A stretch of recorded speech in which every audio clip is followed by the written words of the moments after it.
Em meados dos anos 70, a Guerra Fria já é parte da vida de todos há décadas. Já faz tempo que Stalin morreu, mas a determinação da Rússia em espalhar o comunismo continua tão forte quanto antes. As frequentes paradas militares na Praça Vermelha são um sinistro lembrete das capacidades nucleares da União Soviética. Armas que seriam um grande elemento de dissuasão nesses tempos de guerra e paz. Mas após 30 anos de Guerra Fria, a doutrina da destruição mútua assegurada não parece mais ser uma base para uma paz duradoura.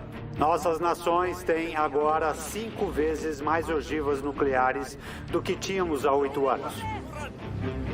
Descobertas na tecnologia nuclear jogam mais lenha no fogo da corrida armamentista nuclear. Dezenas, centenas, milhares de sistemas e cada um deles é capaz de destruir uma enorme parte da humanidade num piscar de olhos. E o fim de uma guerra nunca põe fim ao sofrimento. Os corpos ficam abandonados até serem mutilados pelos animais e pelo trânsito. Enquanto a Guerra Fria se espalha para mais um continente, garotos se tornam assassinos em massa. E aprendem rapidamente como é viver na mira de um rifle Kalashnikov. Eu fui para lá, basicamente, para ter dinheiro para comprar uma casa. E a mais nova arma nuclear é uma assassina invisível. Uma arma simplesmente diabólica, totalmente desumana.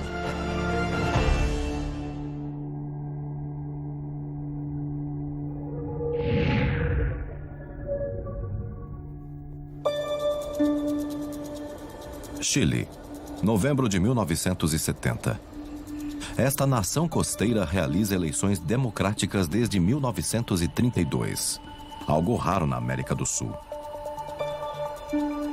Até que, em uma fatídica eleição presidencial, o povo chileno elege uma coalizão socialista.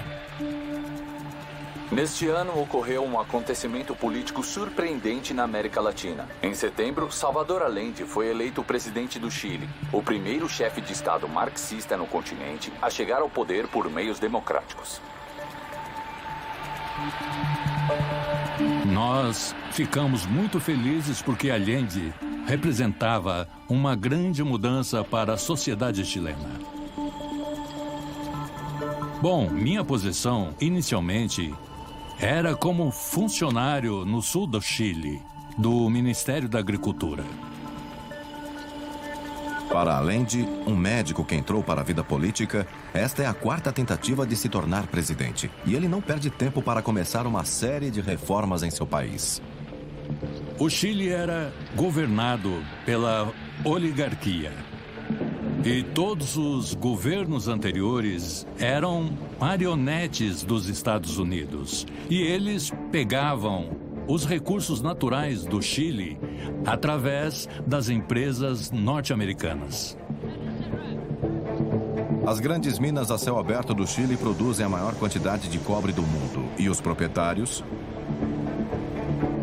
das 3 maiores são dos Estados Unidos. O presidente marxista do Chile, Salvador Allende, nacionalizou as minas de cobre dos Estados Unidos. O governo nacionalizou os grandes bancos e grandes latifúndios.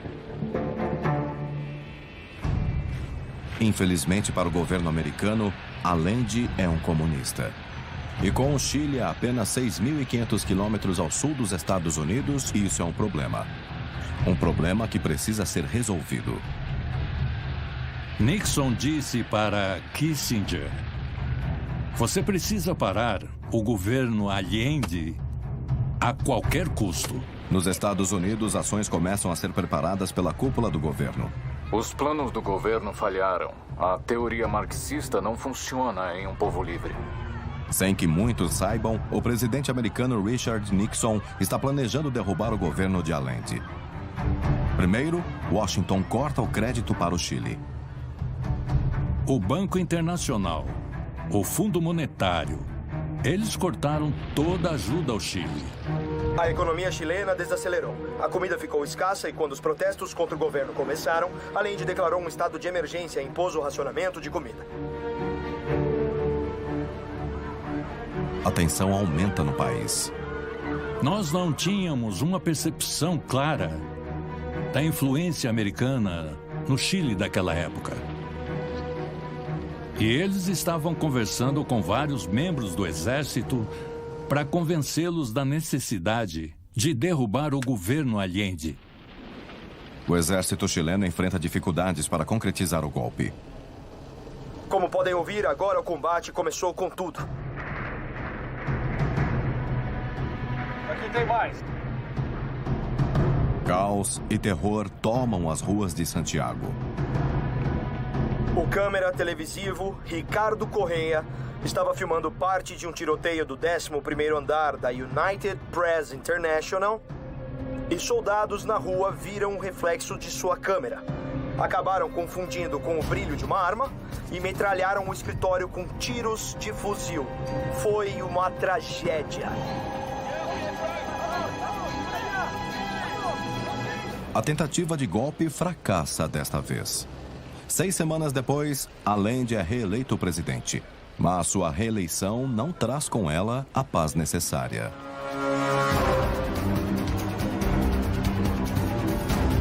Enquanto isso, caminhoneiros em greve e suas famílias estão acampados em campos ao lado de seus veículos desligados. O exército tomou a maior parte dos veículos, mas está à procura de guinchos, pois os donos dos caminhões furaram os pneus e retiraram peças dos motores. Documentos recentemente publicados revelam que os Estados Unidos financiaram a greve dos caminhoneiros. Mesmo Allende, eu acho, não estava ciente de que o governo americano pudesse derrubá-lo. Apenas 5 dias após ser formado, o gabinete de ministros do presidente Allende sofreu sua primeira baixa. O general César Ruiz era seu ministro dos transportes. Ele também renunciou ao comando da Força Aérea. A economia chilena entra em colapso. Os resultados são catastróficos.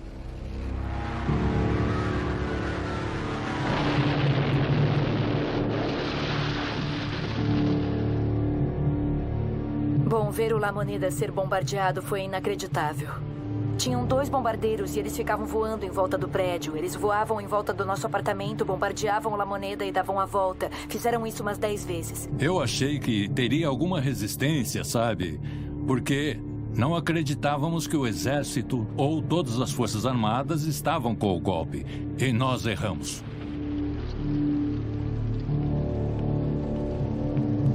O ataque do exército contra o Palácio Presidencial foi brutal. Quando o tiroteio começou no Chile, cerca de 12 dias atrás, com um golpe contra o governo de Salvador Allende, cerca de 350 americanos se abrigaram em Santiago e em outras cidades. Tinha um combate acontecendo entre os atiradores em cima de nós e os homens do exército embaixo. E você pega no fogo cruzado? Sim. Depois de 3 dias, um homem do Corpo da Paz veio nos buscar e nos escoltou. Bom, Salvador Allende tinha declarado guerra contra a classe média e a classe média reagiu. E eles basicamente o mataram. Horas após o golpe militar, Allende é encontrado morto no palácio de La Moneda. Ele morreu com um tiro na cabeça. Alguns dizem que foi suicídio, mas esse tema é discutido desde então. Muitos hoje dizem que Allende cometeu suicídio, mas pelas informações que temos hoje, Allende foi morto pelo general Palacios. Eu, pessoalmente, não tenho nenhuma simpatia pelo marxismo, mas o governo tinha sido eleito pelo povo e isso é um golpe de Estado militar. O líder do golpe é o general Augusto Pinochet. Allende o tinha nomeado como comandante-em-chefe do exército apenas um mês antes.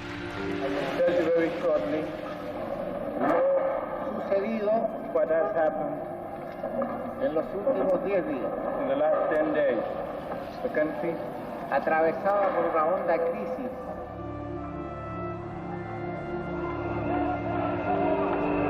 Eles invadiram minha casa, destruíram meus livros e a casa toda. E muitas pessoas desse grupo foram mortas, como o meu querido amigo, o Dr. Hernan Henrique, que eles fizeram desaparecer e a quem eles nem deixaram ligar para se despedir da sua esposa. Pinochet dá início a 17 anos de uma brutal ditadura militar. Seu governo vai matar mais de 3.000 pessoas e torturar mais de 29.000.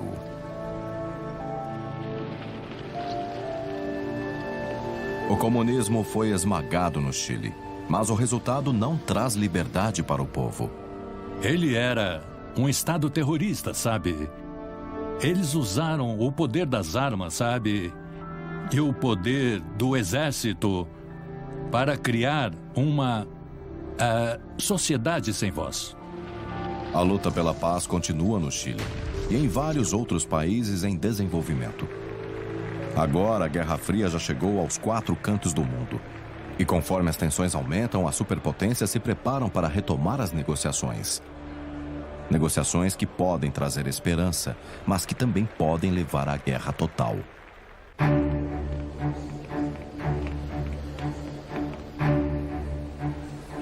Em meados dos anos 70, a Guerra do Vietnã está quase acabando, mas a corrida armamentista global está chegando a níveis inimagináveis. Ocidente e Oriente se esforçam para criar armas nucleares maiores e mais letais. A União Soviética e os Estados Unidos têm acumulado milhares de armas nucleares. Nossas nações têm agora 5 vezes mais ogivas nucleares do que tínhamos há 8 anos. Mas nós não estamos 5 vezes mais seguros. O sistema de comando e controle, supostamente muito sofisticado, que era utilizado tanto nos Estados Unidos quanto na União Soviética, na verdade não era muito sofisticado.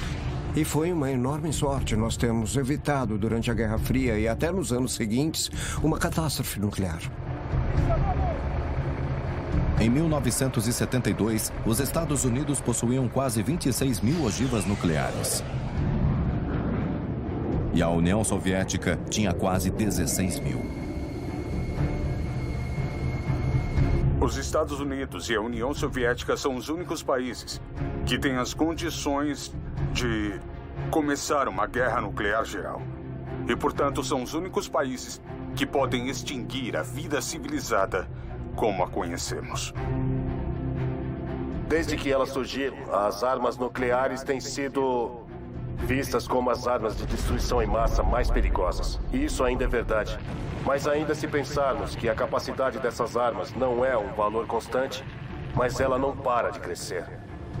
Eles começaram a construí-los em grandes quantidades, dezenas, centenas, milhares de sistemas. E cada um deles é capaz de destruir uma enorme parte da humanidade num piscar de olhos. Os dois lados acreditavam que a única maneira de evitar a aniquilação era estar à frente do outro em termos de poder destrutivo. Mísseis como o Pershing podem transportar uma ogiva nuclear até um alvo a mais de 16.000 quilômetros de distância. Com sua precisão, ele pode perfurar alvos pequenos e resistentes ou penetrar a fundo no solo, detonando com o efeito de um terremoto. Este é um míssil de cruzeiro aéreo da Boeing sendo carregado no compartimento de bombas de um B-52. Esta aeronave já foi o principal braço estratégico da Força Nuclear dos Estados Unidos. O elemento mais avançado da construção do míssil, um computador de navegação, orienta o voo rasante da arma. A essa altitude, o míssil será difícil de detectar antecipadamente, já que vai aparecer muito pequeno no radar. E os soviéticos devem ter um conjunto de ogivas com potência de ordem de 1 megaton. Uma vez que você obtém esse tipo de poder destrutivo, seu competidor também vai querer ter. Então, realmente não tinha como evitar esse esforço gigantesco, tanto pelas potências ocidentais quanto pelas potências do leste, para obter essas armas e, depois de obtê-las, para melhorá-las. É por causa desses aviões que os americanos dizem que suas novas armas são necessárias. São os bombardeiros de contra-ataque de geometria variável soviéticos, 70 aeronaves supersônicas e 132 mísseis nucleares russos, os SS-20, foram posicionados na Rússia Ocidental. Nossos sistemas políticos não conseguiam manter o passo desses desenvolvimentos tecnológicos. Estamos falando de capacidades que eram quase inimagináveis. E, portanto, os processos políticos e diplomáticos estavam constantemente defasados. O desenvolvimento mais recente é um míssil com várias ogivas nucleares. Cada uma capaz de atingir um alvo diferente.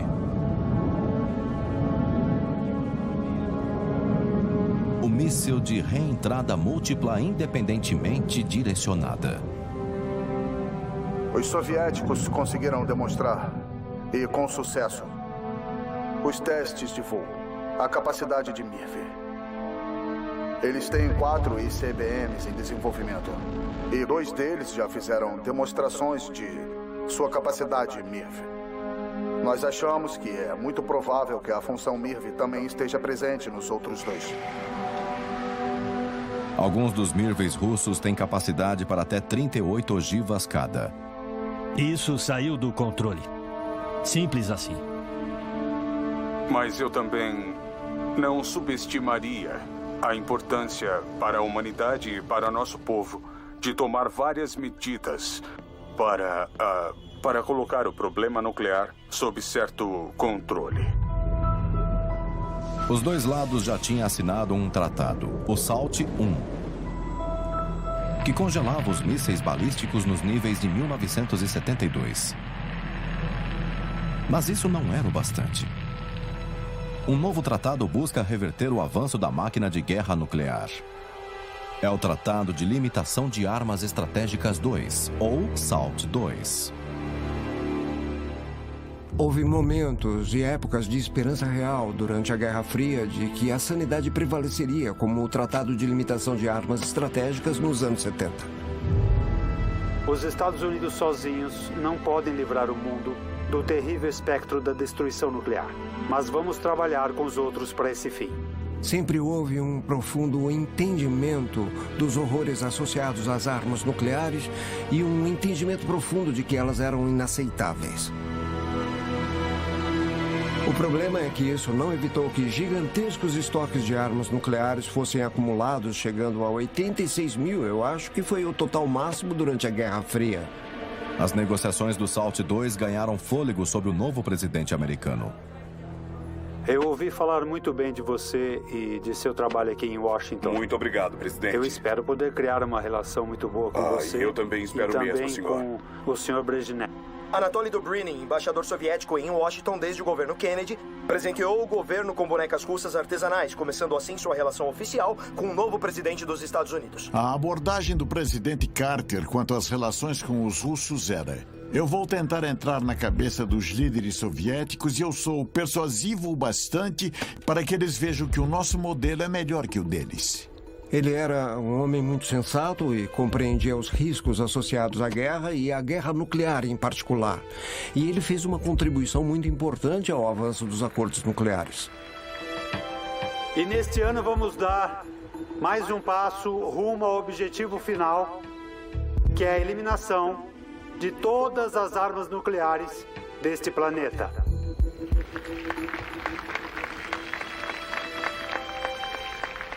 Uma liderança mais sensata, mais humana mesmo, e que conseguia entender os riscos catastróficos envolvidos e que estava muito relutante em participar do tipo de aventura perigosa que tinha criado tantas preocupações sob outros presidentes. Os líderes de ambos os lados não acham mais que uma guerra possa ser evitada apenas pelo medo. O medo da destruição mútua assegurada. Cada vez mais teme-se que alguém, qualquer um, ainda possa apertar um botão e começar a Terceira Guerra Mundial. Portanto, sempre há a possibilidade de que um desentendimento possa levar a um confronto e à guerra.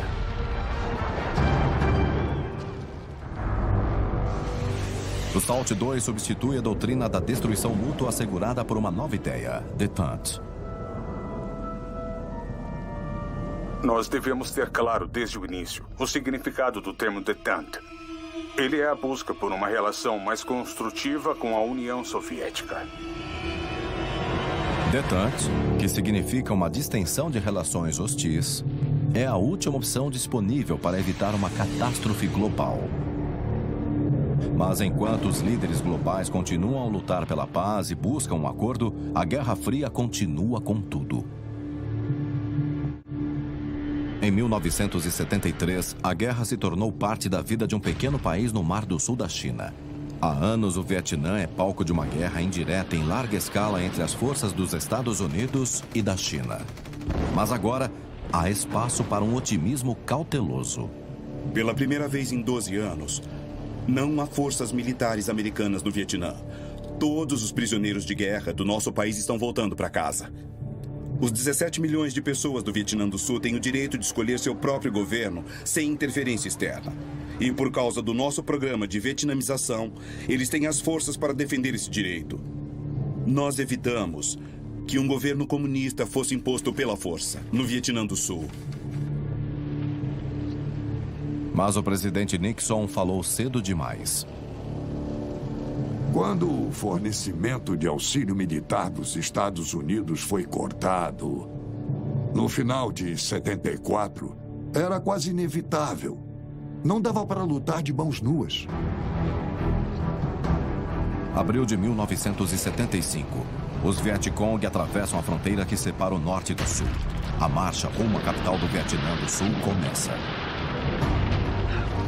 Diversas batalhas pelo controle das estradas que levam até Saigon estão em curso. A segunda etapa da ofensiva de primavera dos comunistas começou. Os corpos dos soldados do Vietnã do Norte e de seus aliados do Vietcong são deixados apodrecendo nas ruas. Agora os corpos ficam abandonados até serem mutilados pelos animais e pelo trânsito.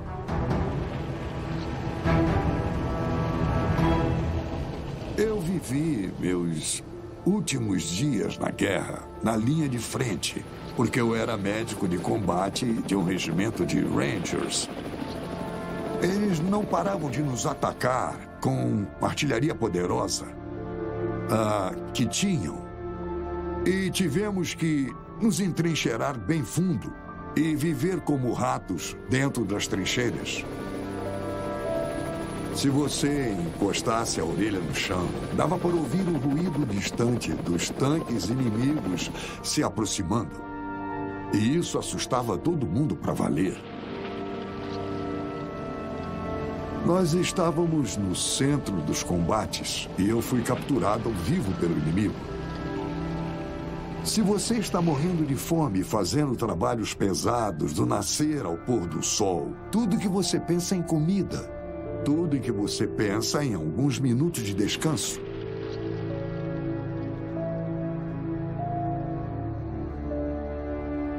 Eles quase te reduzem à condição de animal.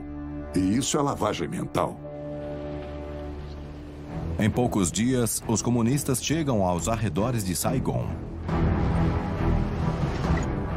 Os jatos atacaram durante a hora do rush em Saigon, quando o trânsito está mais intenso.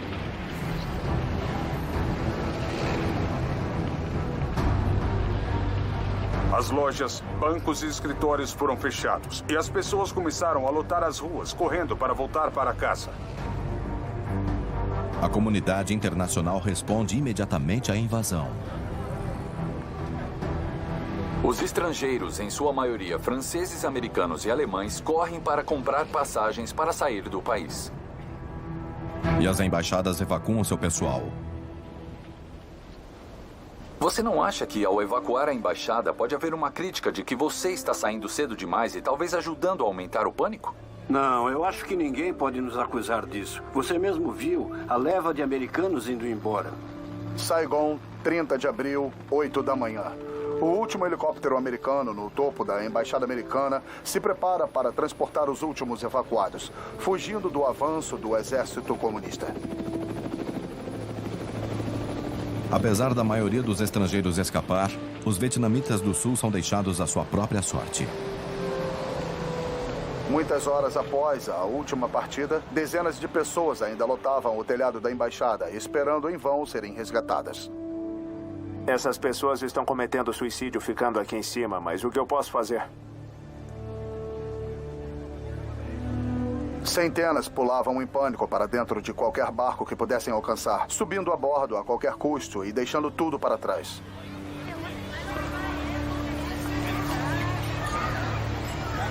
Depois de várias tentativas fracassadas, finalmente eu e minha noiva, que hoje é minha esposa, Conseguimos escapar. Nós sabíamos do perigo, mas decidimos que era melhor vivermos juntos em liberdade ou morrermos juntos.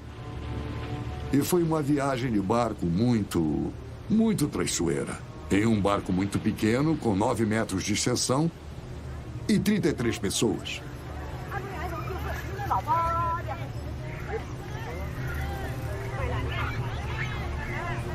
E no barco, você podia encostar na água aqui, de tão pesado que ele estava.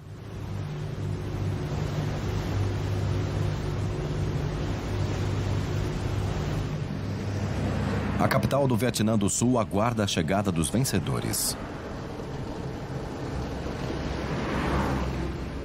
E então, pouco após o meio-dia, chegou o clímax de 30 anos de combate.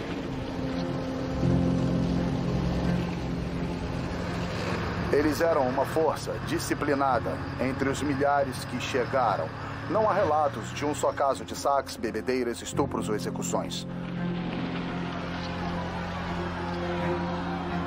As pessoas que horas antes temiam por suas vidas, agora corriam para as ruas para celebrar e dar as boas-vindas. A sensação de alívio em Saigon era quase tangível.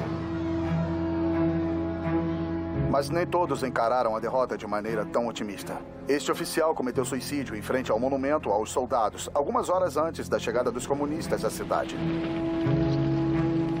E no dia 30 de abril, Saigon caiu. E então o presidente Duong Van Minh se rendeu. E lágrimas escorreram pelo meu rosto. Eu chorei em silêncio pelo meu país.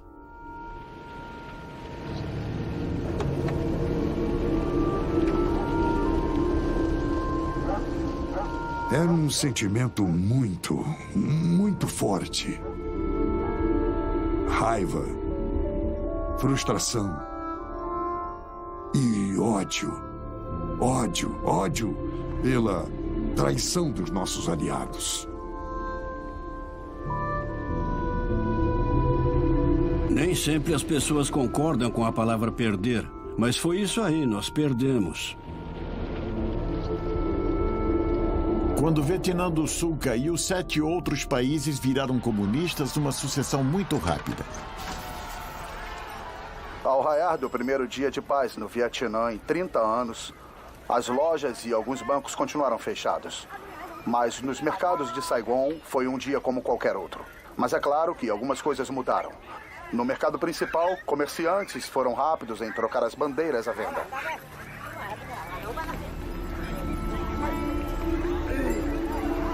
Agora Hanoi estava dando as ordens e todos tinham que marchar no passo.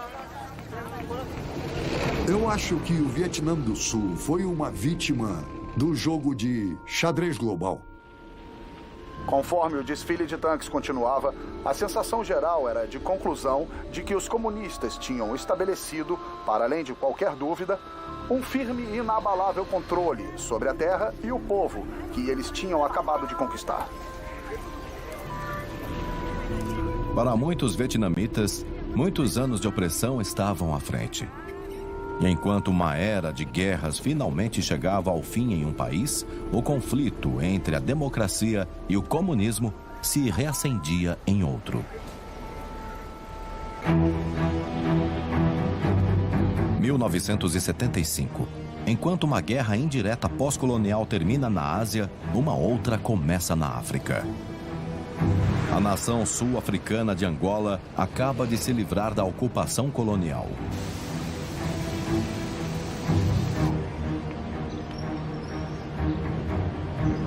Após séculos no poder, Portugal finalmente se retirou do país.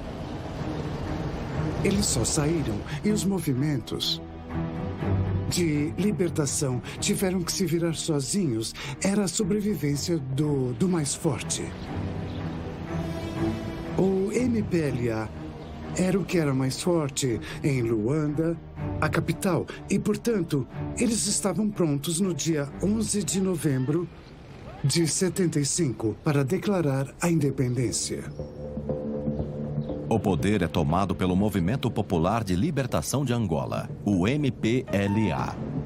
O movimento popular nasceu durante os 14 anos de guerra de guerrilhas contra Portugal.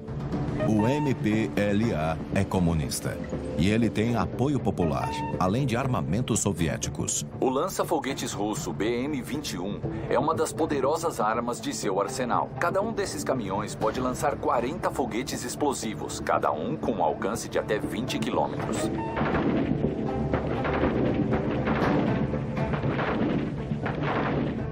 Para aprender como é estar sob o fogo adversário, 3 recrutas assustados encaram um fuzil e uma metralhadora disparando munição real.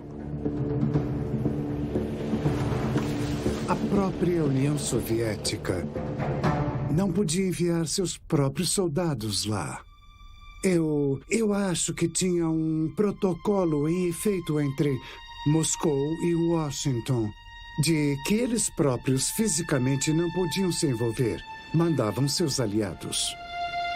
A luta pelo poder e pelo destino de Angola se torna uma guerra caótica. Uma força paramilitar populista de centro-direita, conhecida como a Frente de Libertação Nacional de Angola, ou FNLA, e o grupo marxista União Nacional pela Independência Total de Angola, a UNITA, brigam entre si e com a MPLA pela supremacia. 8 semanas atrás, estes jovens estavam na selva angolana, ou morando nas favelas das cidades angolanas. Agora, após um curso intensivo com instrutores russos e cubanos, eles vão se juntar ao exército de 30 mil homens do movimento popular.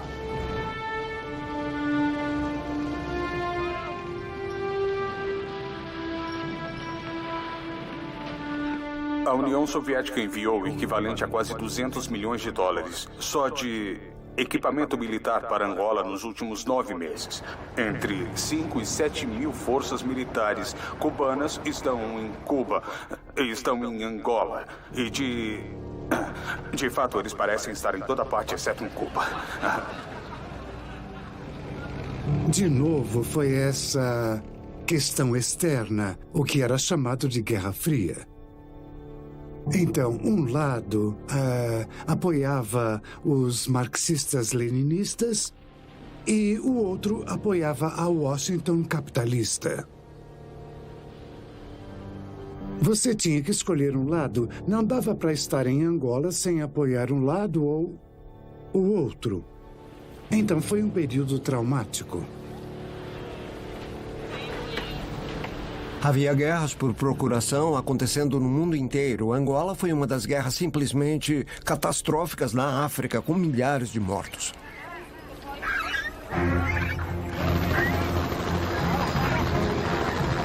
Nós esquecemos da escala desse tipo de conflito e isso estava acontecendo ano após ano.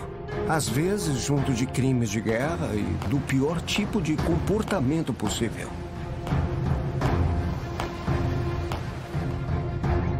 Essas pessoas não sabem pelo que você está lutando. Elas só querem continuar as vidas delas. Só querem arar os campos e cuidar dos bodes, ovelhas e gado. Elas não entendem esses grandes princípios de democracia e marxismo.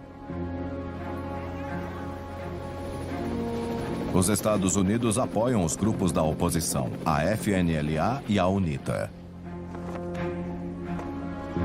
O MPLA está recebendo mais armas, mais tanques, mais mercenários cubanos, mas estamos preparados para enfrentar qualquer ataque contra nós do MPLA.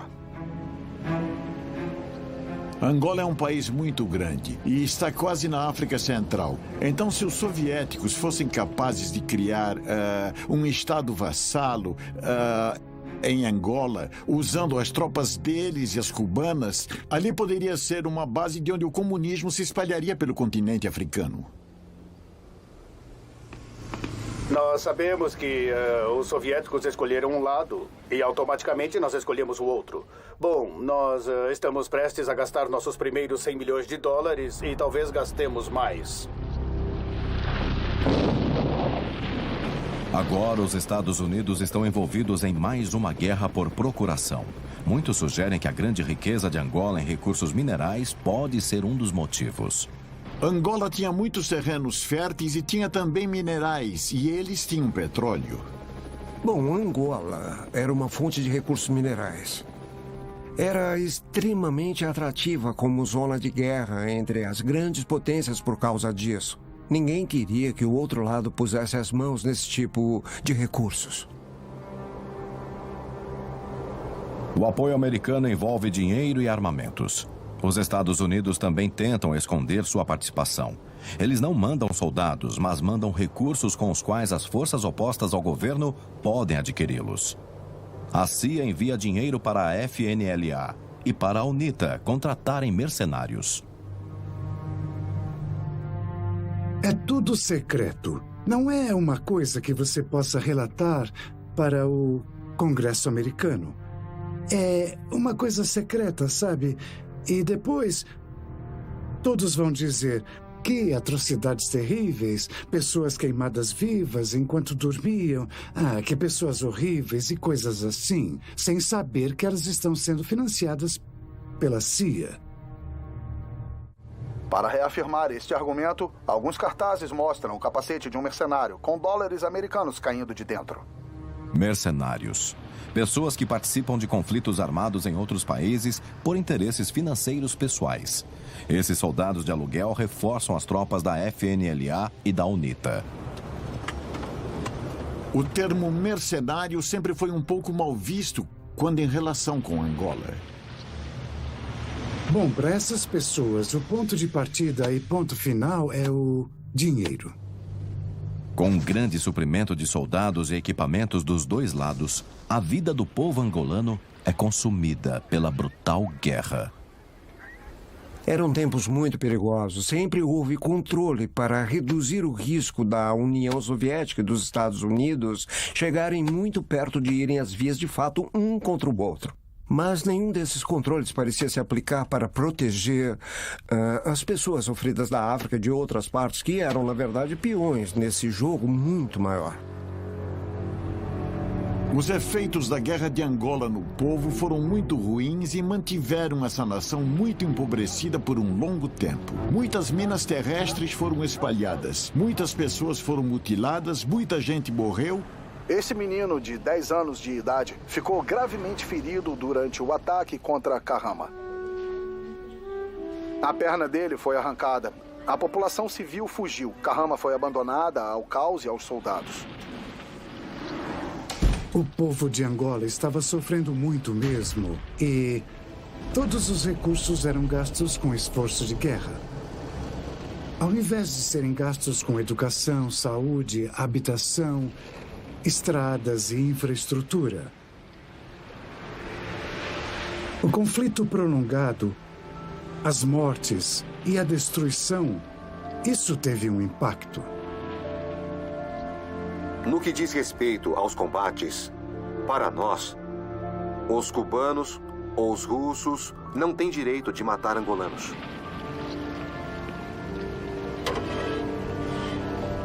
Eu não prefiro ninguém. Eu prefiro que deixem os angolanos sozinhos para resolver seus problemas.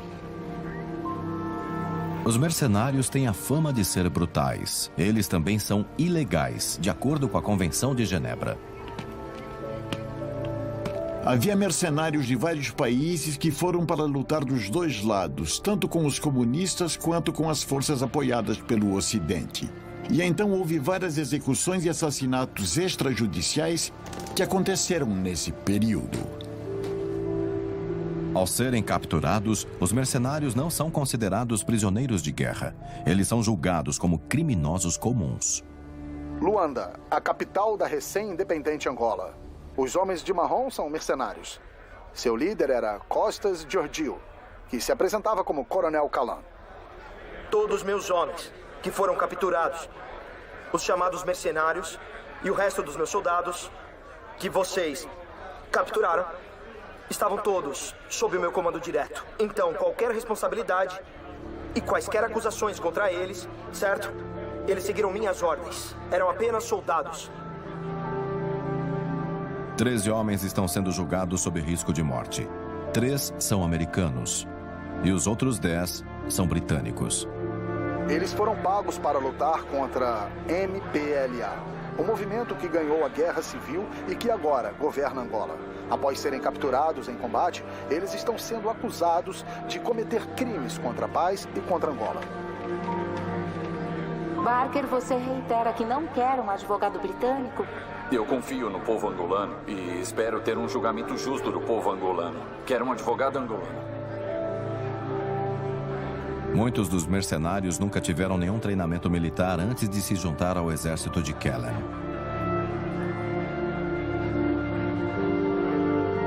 Valeu a pena todo o sofrimento e toda a matança? Eu faria de novo, sim. Por quê? Para derrotar o comunismo. Eu fui para lá, basicamente, para ter dinheiro para comprar uma casa. Um total de 200 mercenários britânicos participaram da guerra.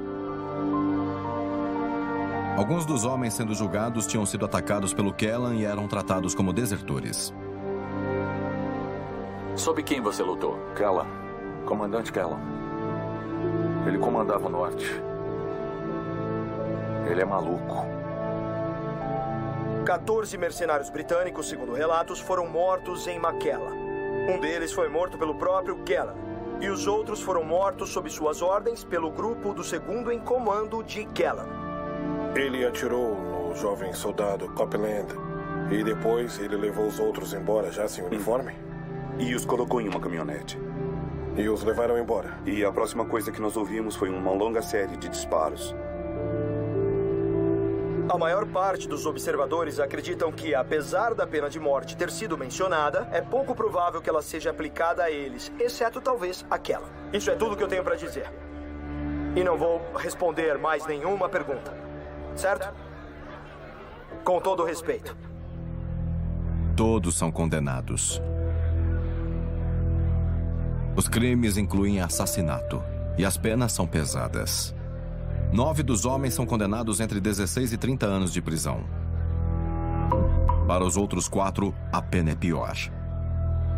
Seu líder Costas Georgiou, conhecido como Tony Kellan, bem como Andrew Mackenzie, de 25 anos, Derek Barker, de 35, e Daniel Gerhardt, de 34, são condenados à morte.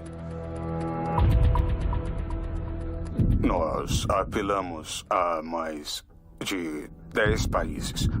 Nós apelamos diretamente ao presidente Neto. Nós apelamos também através de organizações internacionais como a Cruz Vermelha. Os governos americano e britânico falam diretamente com o presidente angolano, Agostinho Neto.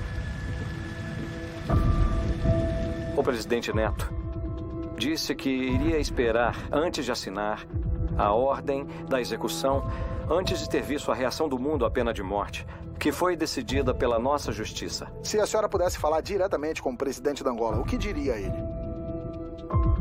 Eu pediria clemência e o perdão da pena dele. 10 dias depois, todos os 4 mercenários condenados foram levados até um pelotão de fuzilamento do MPLA. Andrew Mackenzie está em uma cadeira de rodas, devido a ferimentos sofridos no combate. Ele opta por ficar de pé durante sua execução. Apesar do enorme apoio americano e russo, que ampliaram o conflito em Angola, a mais de 5.000 quilômetros dali, as conversas sobre o Tratado de Limitação de Armas Estratégicas são retomadas. O SALT II vai tentar fazer com que o relógio do apocalipse volte para trás, tirando o mundo da rota da aniquilação. As guerras indiretas no Sudeste Asiático e no Vietnã não levaram nenhum dos lados a obter um sucesso significativo na Guerra Fria. Após uma série de tentativas fracassadas, os dois lados se reencontram na mesa de negociações. Em novembro de 1974, ocorre a cúpula de Vladivostok. O presidente americano Gerald Ford e o secretário-geral soviético Leonid Brezhnev discutem os termos de um segundo tratado de limitação de armas estratégicas, o assim chamado Acordo SALT II. Como era de se esperar, após 30 anos de desconfiança, reconstruir uma relação não será fácil. A OTAN calcula que o Pacto de Varsóvia tenha quase 3 vezes mais tanques de guerra do que o Ocidente. O ministro das Relações Exteriores russo afirmou que não havia um desequilíbrio e que a OTAN e o Pacto de Varsóvia tinham uma paridade em forças militares. Os debates continuaram dos dois lados sobre os detalhes do tratado. Ele não permite que a União Soviética construa nem um míssil balístico moderno a mais em submarinos, além do nível de 950 com que concordamos. Cada um dos lados desenvolveu uma estratégia nuclear diferente.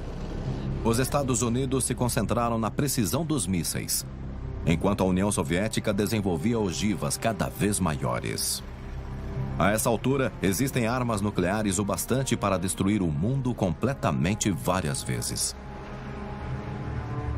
E ainda não há nenhum acordo sobre como parar essa corrida.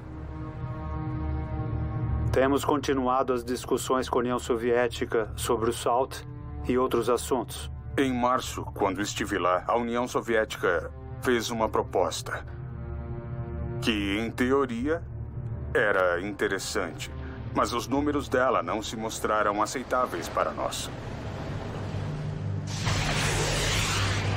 Assim que o SALT II começa a avançar, uma manchete assustadora para tudo. Em junho de 1977, uma nova arma nuclear está sendo desenvolvida. Uma falha de comunicação no governo fez com que o presidente dos Estados Unidos não ficasse sabendo disso. Jimmy Carter fica sabendo sobre ela quando uma manchete do Washington Post faz um estardalhaço em todo o mundo. A bomba de nêutrons é uma variação das armas termonucleares. É uma arma simplesmente diabólica, totalmente desumana. A bomba de nêutrons. Testes feitos secretamente em Nevada no ano de 1963. As pesquisas continuaram discretamente sob Nixon e Ford. A bomba de nêutrons, quando nós ficamos sabendo dela, bom, ela é a arma do apocalipse perfeita, de certo modo. Ela mata as pessoas sem destruir os prédios. O presidente Carter define a si mesmo como um defensor da paz. Mas a força blindada dos países do Bloco do Leste sob controle soviético é cerca de 3 vezes maior do que a da Europa Ocidental. Apesar de suas consequências horríveis, Carter vê a bomba de nêutrons como um único modo de parar uma invasão soviética por terra. A arma de nêutrons foi pensada para ser utilizada contra forças blindadas massivas e talvez esmagadoras. Você poderia parar uma invasão com bombas de nêutrons, matando toda a tripulação dos tanques, toda a infantaria e tudo mais, mantendo os tanques intactos e parando o avanço.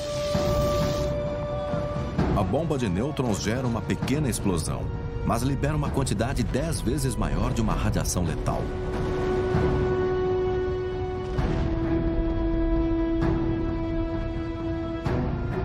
Esta nova arma ainda não foi posicionada na Europa, mas já está gerando protestos.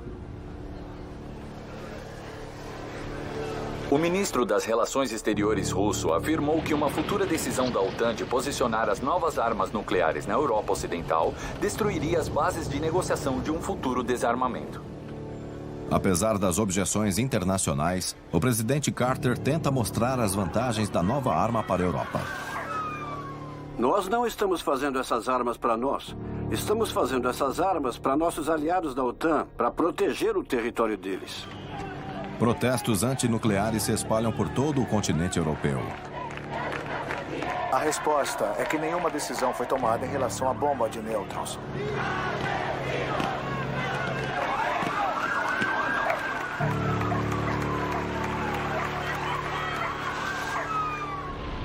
E então, o jogo muda. A União Soviética detona sua própria arma de radiação ampliada. O presidente Carter fez uma declaração pública que pretende adiar a tomada de uma decisão sobre a produção dessas armas para poder, no meio tempo, consultar a União Soviética sobre esse tema. Negociações organizadas às pressas chegam a um acordo com os russos. Mas a pressão popular na Europa não diminui. E Carter decide engavetar os planos da bomba de nêutrons. Uma decisão acaba de ser tomada. Achamos que é uma decisão sábia. Politicamente, diplomaticamente E no espírito de nosso desejo comum de uma limitação de armamentos. O desenvolvimento de mais uma terrível arma da Guerra Fria é paralisado e nenhuma bomba de nêutrons é posicionada na Europa. As negociações sobre a limitação de armas estratégicas estão em curso há 7 anos. A ausência de avanços no desarmamento nuclear alimenta a insatisfação pública no Ocidente. Finalmente, em julho de 1979, os dois lados chegam a um acordo. Hoje, nós estamos prestes a assinar um acordo sobre armas estratégicas que satisfaz nossos objetivos. O Sr. Brezhnev veio a Viena em junho para assinar o SALT II, talvez o mais importante acordo de limitação de armamentos desde a Segunda Guerra Mundial. O SALT II impõe restrições a vários tipos de mísseis, além de comprometer os Estados Unidos e a União Soviética a limitarem seus sistemas de armas nucleares a 2.400 cada. Este é um momento histórico da Guerra Fria.